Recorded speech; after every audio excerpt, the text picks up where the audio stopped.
Hello చెప్పురా, ఎక్కడున్నావు? ఎప్పుడొస్తావు ఊరికి? నేను రేపు ఊరు వెళ్తున్నాను. Hello bro, excuse me. చెప్పండి. బ్రో నువ్వు చదువుకున్నావు అసలు?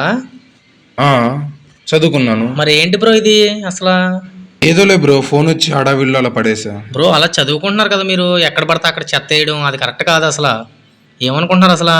ఏదోలే బ్రో, నేను ఒక్కనే అక్కడ పడేసింది. ఏమైంది ఇప్పుడు? నేను ఒక్కడనే అంటావేంటి బ్రో? చదువుకున్నా నువ్వు ఒక్కడవే ఇలా చేస్తే చదువులేని వాళ్ళ పరిస్థితి ఏంటి చెప్పు అసలు. ప్రతి ఒక్కళ్ళు నేనొక్కడే అనుకుంటూ ప్రతి ఒక్కడు చెత్త వేస్తే రోడ్ల మీద, దీనివల్ల మనకి ఎంత నష్టం జరుగుతుందో తెలుసా? ప్రతిరోజు ఈ రోడ్లను కార్మికులు శుభ్రం చేస్తారు, దాని మీద మనం చెత్త వేస్తాం. దానివల్ల ఉపయోగం ఏంటి, లాభం ఏంటి చెప్పండి? ఏదో బ్రో, నేను హడావిడిలో ఏదో ఒక తప్పు చేశాను. ఇలానే బ్రో, హడావిడిగా నేనొక్కడే అనుకుని వందల వేలు లక్షల మంది ఇలాగ రోడ్లపై చెత్త వేస్తున్నారు బ్రో. చదువుకున్న మనమే ఇలా చేస్తే ఎలా బ్రో? మనమే 10 మందికి చెప్పాలి, ఆలోచించుకోండి.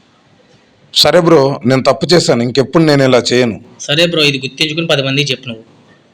ఓకే, ఈ చెత్తని నేను కింద పడేసాను. నేనే దీన్ని తీసుకెళ్ళి చెత్త కుండీలో వేస్తాను బ్రో. ఇలా నేను ఎప్పుడు చేయను, ఇంకెవరిని చేయనివ్వను. ప్రతి ఒక్కరికి నేను మంచి పనులు చెప్తూ ఉంటాను. Super bro. Thank you bro. ప్రతి ఒక్కరు ఇలానే నాది నీది అనుకోకుండా మనది మన దేశం అనుకుంటూ మనం అందరం ఈ భారతదేశాన్ని స్వచ్ఛంగా చేయాలి. స్వచ్ఛ భారత్ వైపు మనం ముందడుగు వేయాలి. జై హింద్. ప్రతి ఒక్కరూ స్వచ్ఛత వైపు ఒక అడుగు వేయాలని కోరుకుంటున్నాను. జై హింద్.